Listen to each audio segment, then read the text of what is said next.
What's going on, Read My Lips people? We are back. Back like we never left, baby. So, what is going on in the political sphere right now? Well, we've been having people speak at the Democratic National Convention.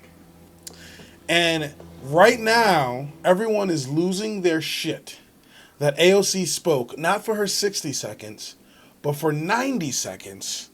And at the very end of her speech, she supported Bernie Sanders for president of the United States. Okay. So all the Dems, all the corporate Democrats are losing their shit. Mainstream media is losing their minds. And I find it interesting. I found it really interesting that we watch this shit happen, right? We watch this shit, and then we're funny creatures, right?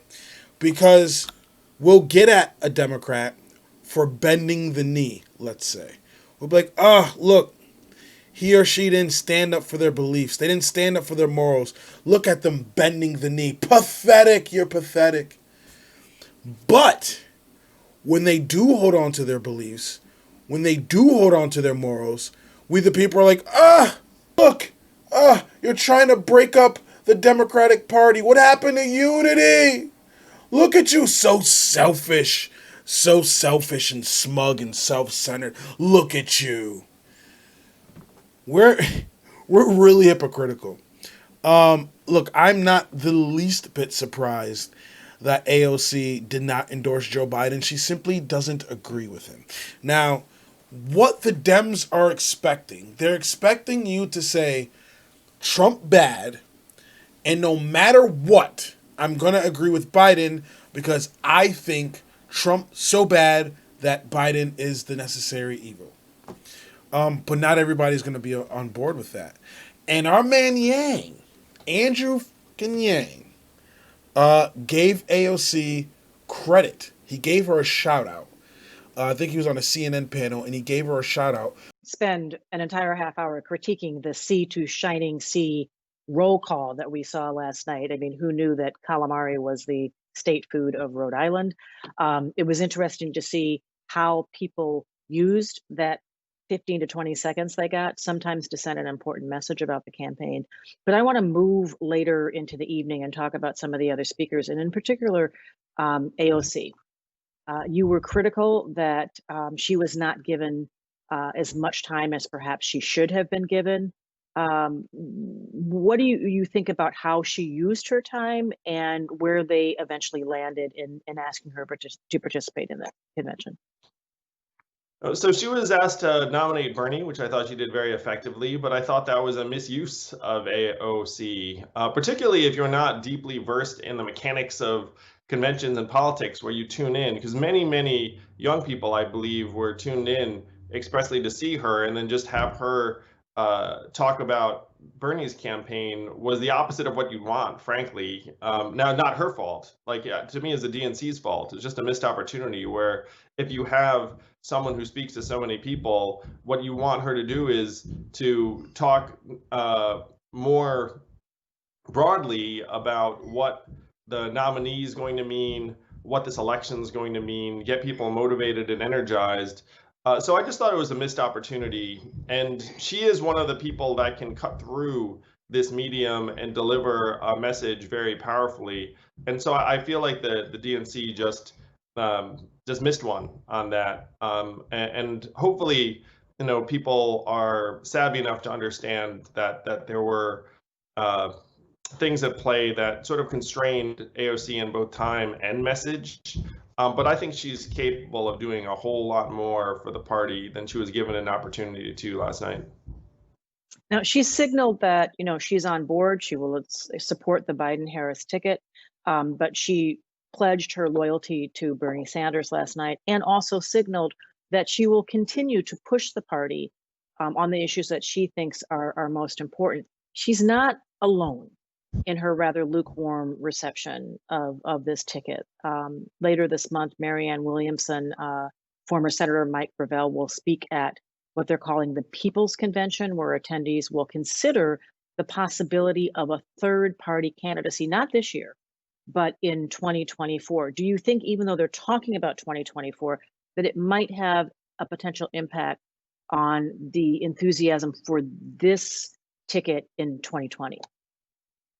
I talked to an activist, and I think that activist has the approach that many, many Americans do on that side. Folks who were excited for Bernie, let's say, which is they're going to vote for Joe and Kamala, but they want to see real results and real change during this administration. And if they don't see those results, then they'll have to figure out another way to go. I don't think that's that unreasonable, frankly, because we need major changes. And if we get them in the next number of months and years under Joe and Kamala, fantastic. And I think that's the spirit of what they're saying. And you do need to continue to make your case for whatever priorities and policies that you want to see. I mean, I champion universal basic income, which now 55% of Americans are for, and I'll continue fighting for that. And I'm optimistic that Joe and Kamala will be very serious about that, particularly because Kamala has actually proposed a version of cash relief that's very ambitious during this pandemic.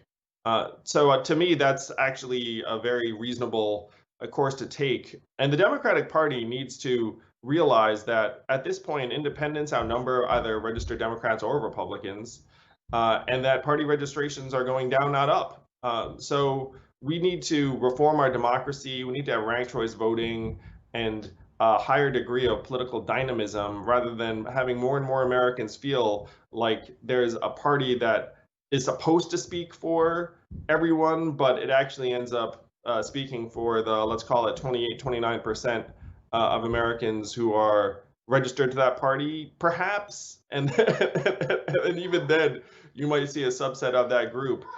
We need to fix the mechanics of our democracy if people are going to feel like their view is truly being represented. Even in this case where people think, hey, I'm going to vote for Joe because I can't stand Trump and this is a catastrophe, but like, is this really voting my heart or conscience or whatever it is? I mean, please do vote for Joe and Kamala. Like, don't be an idiot.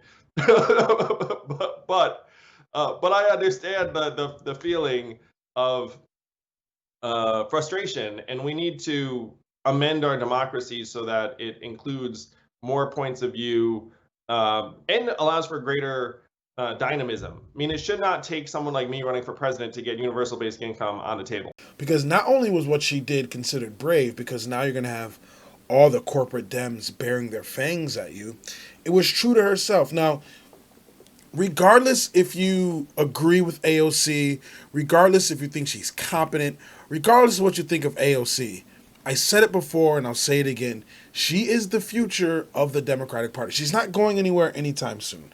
She is going to be one of the figureheads for the future. That's just what it is. Whether you like her or not, whether you agree with her, that's just what it is. Along with Andrew Yang. Whether you like Andrew Yang or not, whether you agree with Andrew Yang or not, regardless of what you think of the things he does, if you consider them antics, whatever, he will be a figurehead in the Democratic Party in the future, full stop. I know a lot of people are saying, oh, I want him to run independent. Oh, he could get away with as a Republican. Andrew Yang's going to be one of the future faces. He's going to be one of the figureheads of the Democratic Party in the future. As the old guard is leaving and the younger generation is coming through, Andrew Yang will be one of those people. AOC is one of those people. So I actually have a clip of her speech. I'm going to play that for you, and then we're going to come back. Good evening, bienvenidos, and thank you to everyone here today endeavoring towards a better, more just future for our country and our world.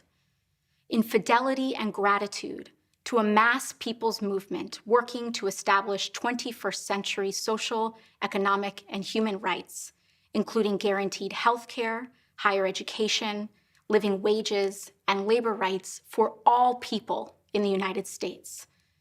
A movement striving to recognize and repair the wounds of racial injustice, colonization, misogyny, and homophobia. and to propose and build reimagined systems of immigration and foreign policy that turn away from the violence and xenophobia of our past.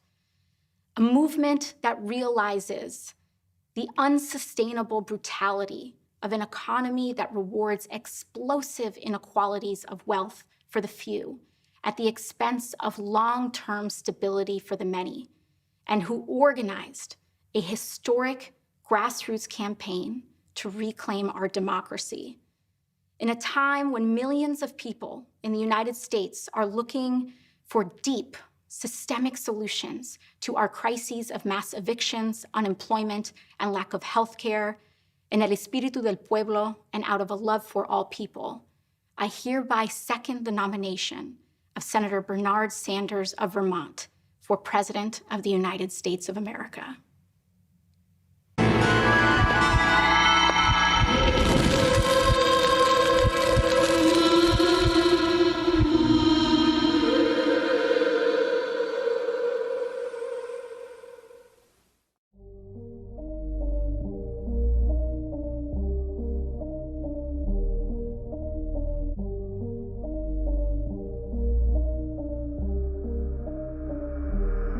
Sometimes I'm feeling high, but sometimes I'm feeling low. I wanna stay inside, I could call my bed my home. I've been trapped inside my mind, that's what keeps me in the zone. I think that I'll be fine, but I do not really know, yeah. It's too late for me, not too late for you. To be great, you see, the pain's worth the truth. I don't wanna be just someone that's new. I speak my mind so free, so you could hear the truth. Yeah, I know that we all have fear. In the back of our minds we hear the devil that's in our ear. Let it push you to see more clear. I don't wanna think about the pain no more. Everybody's not the same. We all open different doors. Yeah, we've all got different brains. That's what keeps starting these wars. I just stay within my lane, hope my words even score. I just try to keep